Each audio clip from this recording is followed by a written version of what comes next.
कि क्या 342 पूर्ण घन है? नहीं है। ठीक है, अब कैसे नहीं है ये देख लीजिए, इसका हल देखिए। इसकी जांच करेंगे, क्या करेंगे? तो जांच करने के लिए 342 का क्या निकालना है? अभाज्य गुणनखंड। नहीं, तब यहाँ कितना से भाग देंगे? 2 से। कितना हो जाएगा? 1 7 1 171 आ जाएगा। अब 171 में कितना से भाग देंगे? 3 से। 3 से भाग दीजिए, कितना होगा? 5 तिहाई 15 57 हो जाएगा। 57 में कितना से भाग देंगे? अब 3 से भाग देंगे तो क्या हो जाएगा? 19 हो जाएगा। 19 तिया 57। अब देखिए, तो 342 जो है इसको हम कैसे लिख देंगे? 2 गुना 3 गुना 3 गुना 19। अब देखिए, अब 342 को गुणनखंड के रूप में हम ऐसे लिख दिए।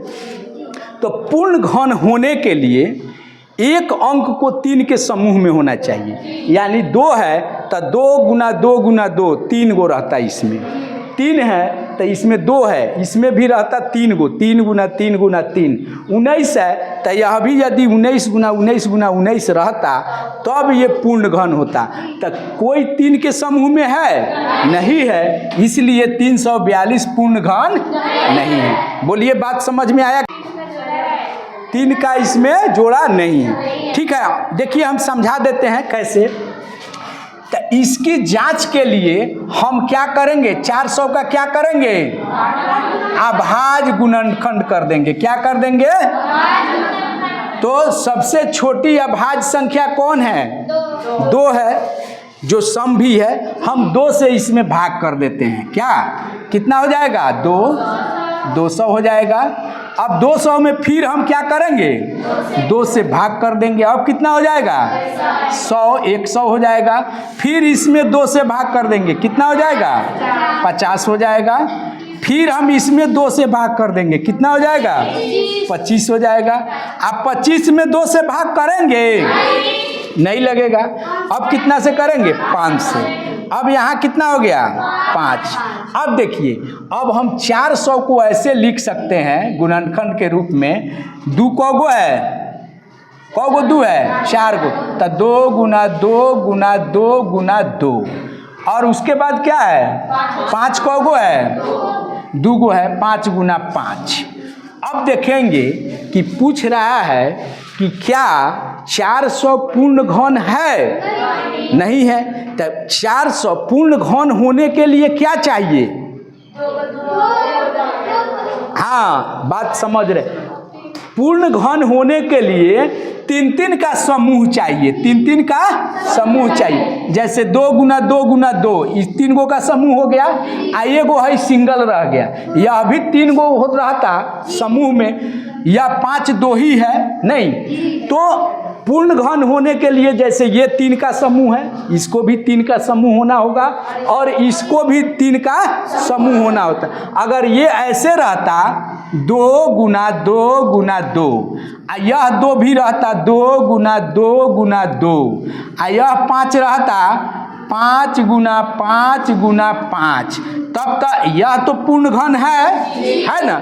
तब यह पूर्ण घन होता तो ये 400 संख्या नहीं रह जाता।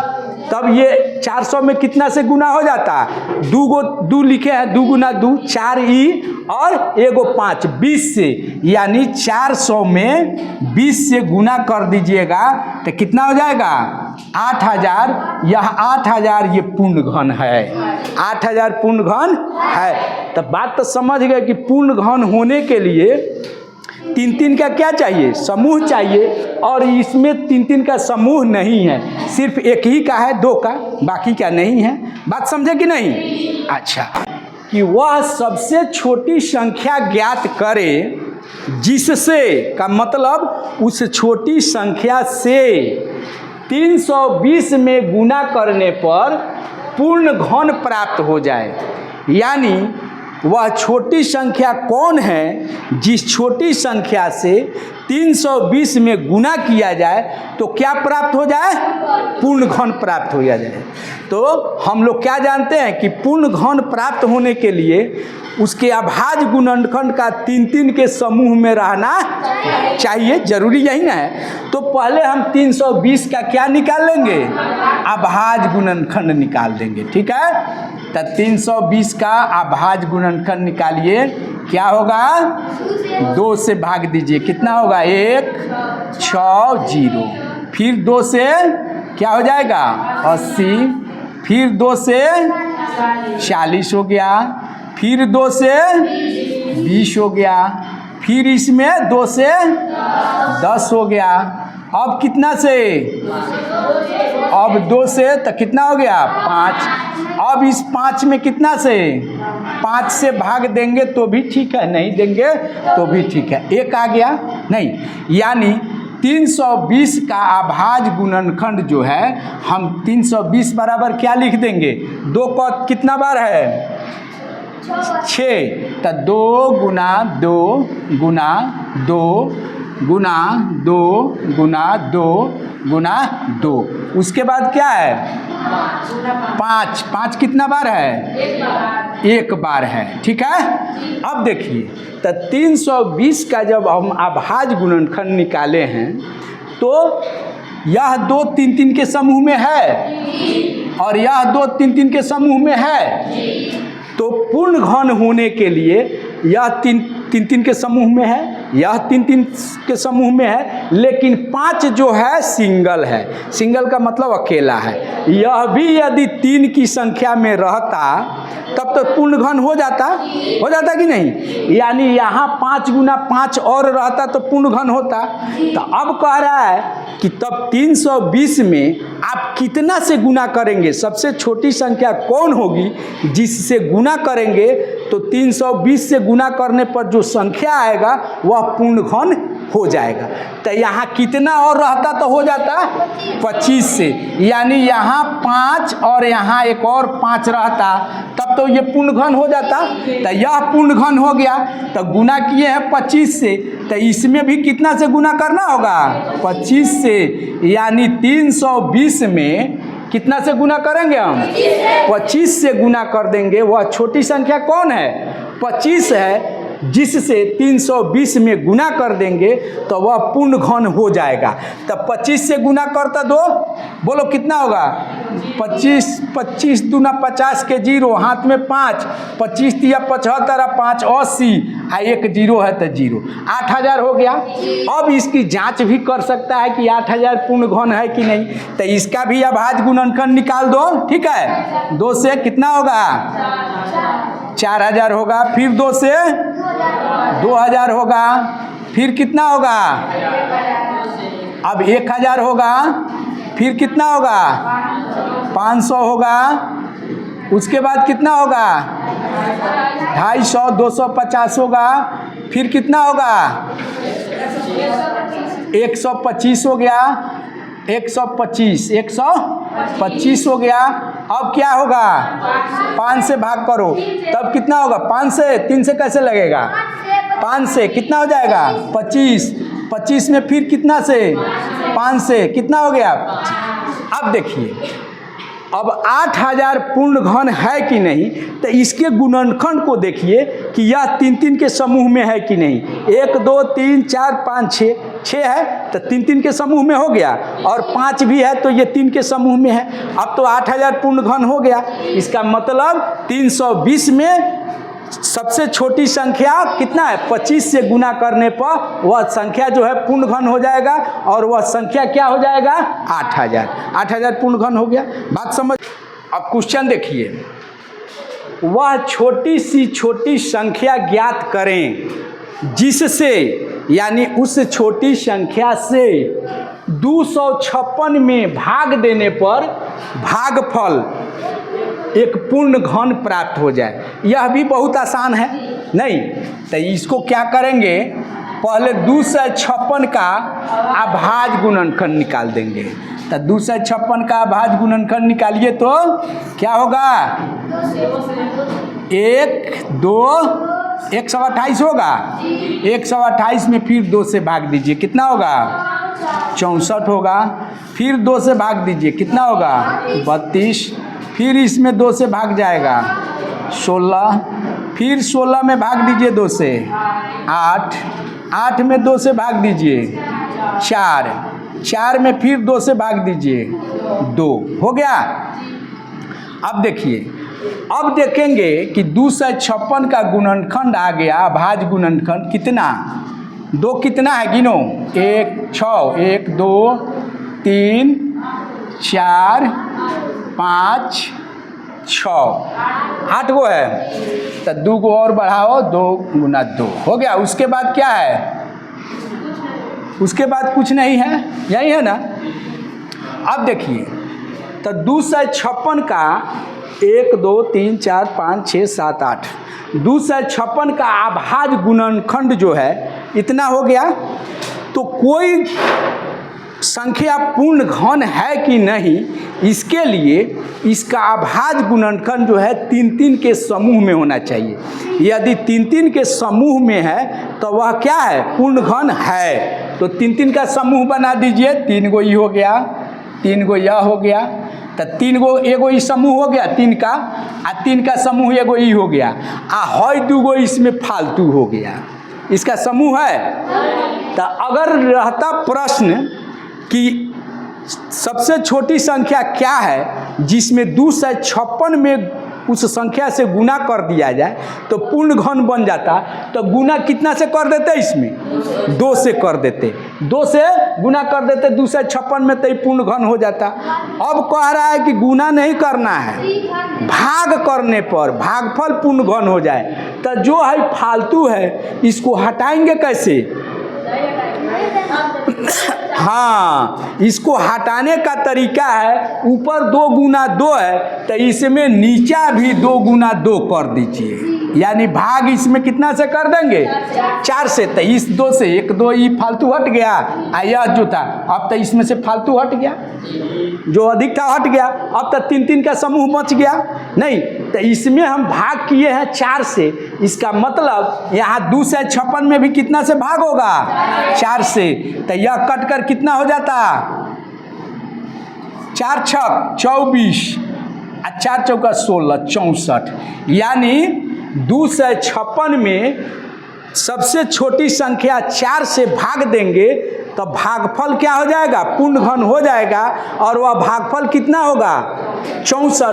तो 64 पूर्ण घन है। आज गुणनखंडन विधि से, बहुत जगह गुणनखंड हम बोल दिए हैं, नहीं, गुणनखंडन होता है। क्या होता है? गुणनखंडन। अभाज्य गुणनखंडन विधि से घनमूल निकालना नहीं। अब देखिए, तो पहले इसको समझ लीजिए। जैसे 3 का घन यदि निकालना हो तो क्या करते हैं? 3 को आपस में 3 बार गुना करते हैं। 4 का घन निकालना है तो 4 को आपस में 3 बार गुना करते हैं। 4 बार नहीं, आपस में 3 बार गुना करते हैं। इसको क्यूब पढ़ते हैं, घन पढ़ते हैं। यानी किसी संख्या पर घन है, इसका मतलब है उस संख्या को आपस में कितनी बार गुना करेंगे? 3 बार। अब जो है घनमूल कह रहा है, या अभाज्य गुणनखंडन विधि से घनमूल कैसे निकालते हैं? तो पहला आपका प्रश्न है कि 1 से 25 का अभाज्य गुणनखंडन विधि से क्या निकालना है? घनमूल निकालना है।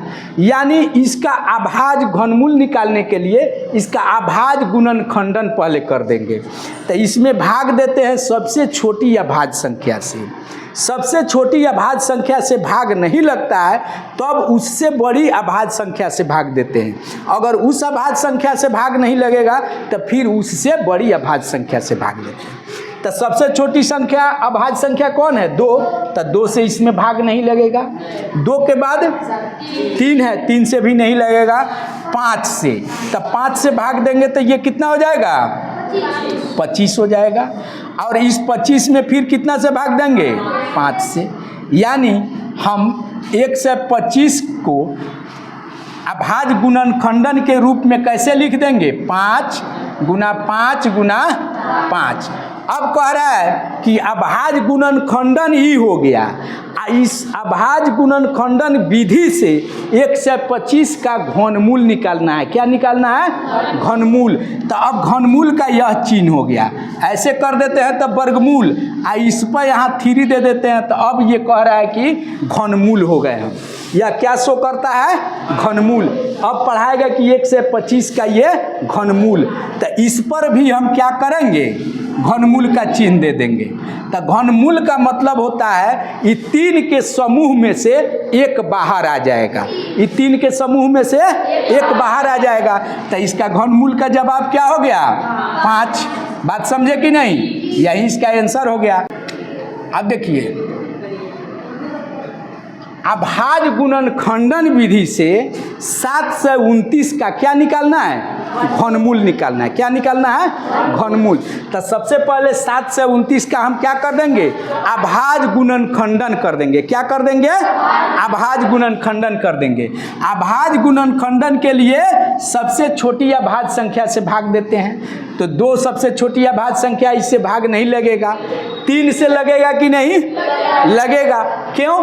क्योंकि 3 के भाज्यता का नियम है, इसके सभी अंकों का योगफल यदि 3 से कट जाता है, भाग लग जाता है, तो समझेंगे कि इसमें भाग लग जाएगा। तो जोड़िए तो 7 2 9 और 9 18, 18 में 3 से भाग लग जाएगा पूरा पूरा। इसका मतलब है 7 से 29 में भी 3 से पूरा पूरा भाग लग जाएगा। तो 3 से भाग लगाइए, कितना होगा? 3 दूना 6, क्या होगा? 3 चौका 12, 3 तिहाई 9। अब देखिए, या फिर 3 से लगेगा, 6 3 9, 3 से लग गया, कितना होगा? 8 3 का 24, 1 81। फिर इसमें भी 8 1 9, कितना? 3 से लग जाएगा, क्या होगा? 27। 27 में भी 2 7 9, 3 से लग जाएगा, क्या होगा? 9। 9 में भी 3 से लग जाएगा, क्या होगा? 3। यानी 7 से 29 को अभाज्य गुणनखंडन के रूप में क्या लिख देंगे? 3 गुने 3 गुने 3 गुना 3 गुना 3 गुना 3। अब देखिए, 7 से 29 का यह अभाज्य गुणनखंडन हो गया। क्या हो गया? अब कह रहा है कि 7 से 29 का आप अभाज्य गुणनखंडन विधि से घनमूल निकालिए। क्या निकालिए? घनमूल निकालिए। तो यहाँ घनमूल का चिन्ह दे दीजिए। अब यह चिन्ह क्या बताता है? घनमूल का। इसको पढ़ेंगे, 7 से 29 का घनमूल पूछ रहा है। अब इस पर भी हम किसका चिन्ह दे देंगे? घनमूल का। तो यहाँ 3 कर देंगे। हाँ, अब घनमूल निकालने का तरीका आपको क्या बतलाएं कि पहले इसको 3 के समूह में छांट लीजिए। तो 3 का समूह हो गया, और फिर इधर 3 का समूह हो गया। तो 3 के समूह में से एक निकल जाता है तो उसका घनमूल हो गया। तो निकालिए तो कितना होगा? इस 3 के समूह में से एगो, और फिर गुना का चिन्ह है, और फिर इस 3 के समूह में से एगो, 3 निकल गया। तो कितना हो गया? 9। यानी 7 से 29 का अभाज्य गुणनखंडन विधि से घनमूल निकाले तो कितना जवाब आया? बोलिए, समझ में आ रहा है कि नहीं? इस तरह जितना भी क्वेश्चन आपके मैथ में दिया गया है आप बनाइए। यदि प्रॉब्लम होता है तो फिर हमसे पूछिए। ठीक है?